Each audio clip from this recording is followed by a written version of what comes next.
네, 오늘은 한양대 편입 모집 요강 분석과 커트라인에 대해서 이야기 나누어 보도록 하겠습니다. 네, 우선 저녁 일정부터 살펴보면 매년 12월 중순쯤에 원서 접수를 하고요. 그다음에 1단계 발표 나고 이제 2단계 때 이제 전적대 성적이랑 서류를 1월쯤에 제출을 하고 이때 이제 온라인상으로 학업 계획서를 입력을 하게 됩니다. 2월에 합격자 발표가 나고 이제 추가 발표는 2월 중순에 모두 마무리가 되는 일정으로 진행이 되고요. 이제 시험 과목 같은 경우는 영어, 그러니까 인문계는 영어, 자연계는 영어와 수학. 그래서 영어는 이제 동일한 시험을 보고 이제 수학 자연계 분들은 좀 쉬었다가 수학을 25문항을 70분 동안 보시게 되고 영어는 70분 동안 40문항을 보시게 됩니다. 인문계열 분들은 이제 영어만 보고 퇴실을 하는 형태가 되겠죠. 모집 인원을 먼저 볼까요? 우선 경쟁률을 먼저 보면 지금 이게 22학년도 이제 1년 전 경쟁률인데 이때 일반 편입이 121명 모집을 했고 학사 편입은 55명 모집을 했을 때 이제 30대 1 일반 편입이 학사 편입이 19.8대 1 이렇게 형성이 됐고 23학년도에는 172명 이제 늘어났죠. 이제 21학년도부터 조금씩 모집 인원은 일반 편입 기준으로 늘고 있고요. 학사 편입은 뭐 2명 차이인데 비슷하다고 볼 수 있고 모집 인원이 늘어나서 이제 경쟁률은 좀 낮아진 상황이다. 이렇게 보시면 돼요. 자연계 쪽은 물론 한양대가 공대가 유명한 학교지만 뭐 다른 학교와 마찬가지로 모집 인원이 자연계가 많기 때문에 경쟁률은 그렇게 높게 형성되지는 않고 하지만 학교 레벨이 높을수록 이제 뭐 지원한 학생들의 수준도 커트라인도 높은 상황이기 때문에 경쟁률이 좀 낮다고 커트라인도 낮다라고 볼 수는 없죠. 인문계는 커트라인이 어마어마하죠. 한 명 뽑는 과들은 뭐 100대 1은 뭐 가뿐히 넘기고 있고 경영학과도 100대 1을 넘겼고 뭐 이렇게 경쟁률이 뭐 말도 안 되는 숫자가 된다고 해서 커트라인도 뭐다 100점, 99점, 98점 이렇게 형성되진 않고요. 이따 후반에 커트라인을 살펴볼 텐데 어느 정도 형성되는지 한번 같이 보시도록 하죠. 우선 모집 요강으로 넘어와서 이제 23학년도에는 뭐 이렇게 모집을 했어요. 그래서 일반 편입 기준으로 인문계는 그렇게 많이 뽑지는 않았죠. 자연계가 이제 컴퓨터공학부나 융합전자공학부가 30명, 20명 이렇게 넘게 뽑아서 모집 인원이 좀 많아 보이긴 하지만 인문계 기준으로는 그렇게 많이 뽑는 학교는 아니다 보시면 되고 이제 커트라인이 다른 학교와 마찬가지로 경영경제 이제 보통 상위권 학과라고 볼 수 있고 그 다음에 사회과학대학이랑 정책과학대학 다른 학교는 이제 행정도 사회과학대학 안에 들어가긴 하는데요. 한양대에서는 나뉘어져 있죠. 그 다음에 이제 인문과학대학 이런 순으로 커트라인이 형성된다. 자연계도 다른 학교와 마찬가지로 공과대학. 근데 이제 공과대학이 다 이렇게 합쳐져 있긴 한데 이 안에서도 그렇죠. 이제 뭐 생체공학이나 유기 나노공학, 에너지공학 이런 데는 그래도 그나마 좀 비인기 학과들이고 이제 컴퓨터는 인기 학과지만 전자공학부도 이제 모집 인원이 많다 보니까 충분히 도전해볼 만한 학과다. 이렇게 보시면 될 것 같아요. 그래서 모든 학교는 모집 요강을 꼼꼼히 다 읽어보셔야 되는데요. 그래서 보면 뭐 정보시스템학과는 공과대학 소속이나 인문계열로 선발한다. 그러면 이제 필기 시험은 영어로만 본다. 이런 이야기가 되겠고요. 간호대학 같은 경우는 졸업까지 2년 이상 소요가 될 수 있다. 이건 간호학과뿐만 아니라 학과를 옮기는 분들이 이제 전적대학 이제 학점이 많이 인정이 안 되는 경우는 그런 경우도 2년 이상 졸업까지 소요가 될 수는 있는데 이제 뭐 계절학기 같은 걸 동원하면 2년 안에 마칠 수 있는 부분 충분히 생길 수 있고요.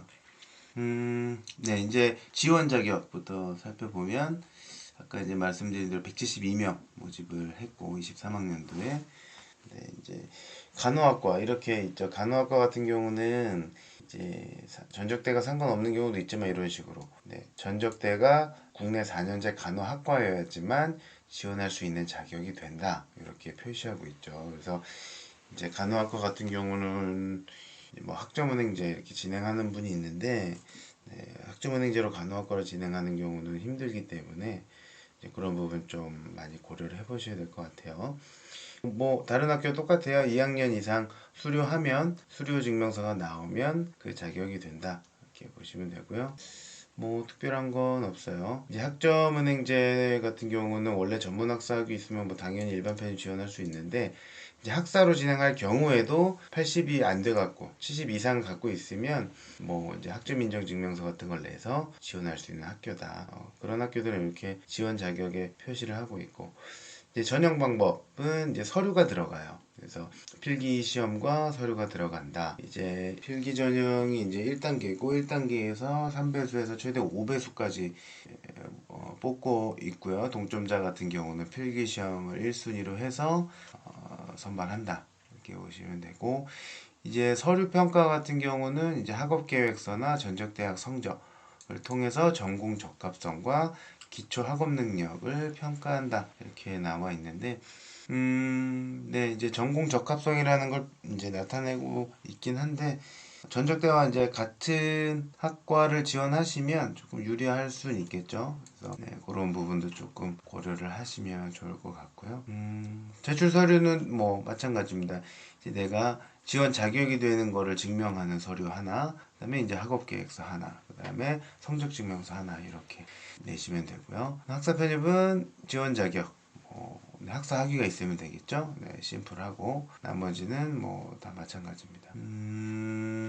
지금 보시면 한양대 같은 경우는 이제 인문계와 자연계 좀 차이가 있는데 자연계 같은 경우는 어쨌든 수학의 퍼센티지가 영어보다는 좀 높다. 네, 수학이 조금 더 중요하게 본다. 자연계 같은 경우 이렇게 보시면 될 것 같습니다. 네, 학업계획서 양식도 모집 후반부에 이제 첨부가 되어 있는데요. 이거를 이제 뽑아서 제출하는 건 아니고 여기 원서 접수 때 온라인으로 직접 입력한다. 별도로 제출하지 않는다. 이렇게 나와 있죠. 네, 그래서 뭐 비슷해요. 지원 동기. 그다음에 전적대학 전공과 이제 지금 유사성, 지원 전공 위해 노력한 경험들. 보통 면접이 있으면 이런 거를 좀 구두로 그쵸? 어필할 수 있지만 어쨌든 면접이 없기 때문에 이제 서류 학업 계획서를 통해서 그러니까 이제 다른 학과 전적대와 다른 학과를 지망하는 학생일수록 네, 이런 부분을 잘 써고 어필을 해야겠죠. 그리고 학교를 이제 마치신 분이 아니라 다니고 있는 상황이고 이제 수강 신청을 할 수 있는 상황이라면 그렇게 달라지게 되면 지망하는 학과가 내가 지망하는 학과에 대한 수업을 뭐 몇 학점이라도 좀 들으면 이런 데 서술하는데 조금 신빙성이 있고 도움이 될 수 있겠죠. 그다음에 뭐 졸업 후 진로 계획 쓰는 부분들. 네. 이제 수료 확인서가 없는 학교들은 이런 양식을 통해서 또 제출을 하게 돼 있어요. 네, 한양대 편입 커트라인을 한번 살펴보면 뭐 커트라인 점수를 다 이제 완전히 공개할 수 있는 학교는 아니어서 제가 커트라인 순서로 이렇게 쭉 나열을 했어요. 순서를 나열을 했고 물론 이제 여기 자연계 인문계도 합쳐진 부분이어서 따로 인문계 분들이 인문계 학과만 기준 삼아서 보시면 될 것 같고 이제 제일 높은 경영학과는 네, 90점 초반 정도의 점수라고 보시면 되고 이제 영어만 보는 학과 중에 스포츠산업학과 제일 낮은 게 한 70 후반대 점수여서 제일 낮은 학과와 제일 높은 학과의 편차는 15점 정도 지금 나고 있는 상황이거든요. 그래서 이렇게 과 선택도 꽤 중요하게 되겠죠. 이런 부분을 보면. 네, 그래서 뭐 특이한 부분은 없고 아까 말씀드린 대로 뭐 통상적으로 높은 학과들이 이제 위에 보여지는데요. 우선 인문계부터 보면 눈에 띄는 거는 이제 관광학부 같은 경우는 원래 보통 이거보다는 좀 높게 형성되는데 이제 22학년도 커트라인인데 80점 초중반 형성을 했었고요. 그 다음에 철학과도 한 80점 정도 이렇게 형성이 됐네요. 그 외에 특별히 눈에 띄는 학과들은 없어요. 그리고 자연계 같은 경우는 네, 뭐 전기공학이나 자동차공학 원래 이제 인기 있는 학과들 요 세 개의 학과들이 이제 90점 정도의 커트라인을 형성하고 있고요. 그다음에 아까 말씀드린 대로 이제 그냥 일부 순수과학에 해당되는 과들 뭐 생명과학과나 물리학과, 화학과, 유기나노공학과, 흠령의학과 이런 과들이 커트라인이 좀 낮게 형성이 됐다 이렇게 보시면 될 것 같아요. 그래서 제 영상을 보시는 분들은 이제 공통적으로 감이 오시겠지만 통상적으로 인기학과와 비인기학과 뭐 크게 보면 단과대학들이 좀 정해져 있는데 그 안에서 전년도에 커트라인이 아예 눈에 띄게 밑에 있거나 그러면 이제 여기 학생들이 많이 몰려서 다음 연도에는 이게 위로 가는 뭐 그런 케이스들이 있어서 저는 이제 뭐 아주 낮은 학과에서 이렇게 고르는 것보다는 눈에 띄지 않는 이제 중위권 정도 학과에서 이제 커트라인과 경쟁률 종합적으로 다 판단을 해서 이제 과를 정해야 될 것 같아요. 그래서 이런 배치 상담은 사실 아직 뭐 시간이 많이 남았고 11월이나 12월 연말 정도의 상담을 학원 등에서 이제 받게 되실 텐데 네, 그래서 이런 부분 좀 내가 데이터 나만의 데이터 나의 모의고사 점수나 기출 점수가 많이 누적될수록 이제 비교해서 더 정확하게 학과를 선택할 수 있으니까요. 또 이런 부분에 있어서 더 상담이 좀 자세히 필요하신 분들은 제가 더보기 안에 링크 올려놨으니까 한번 참고해 보시고 네, 그렇게 해보셨으면 좋겠네요. 네, 오늘 영상은 여기서 마치겠습니다. 감사합니다.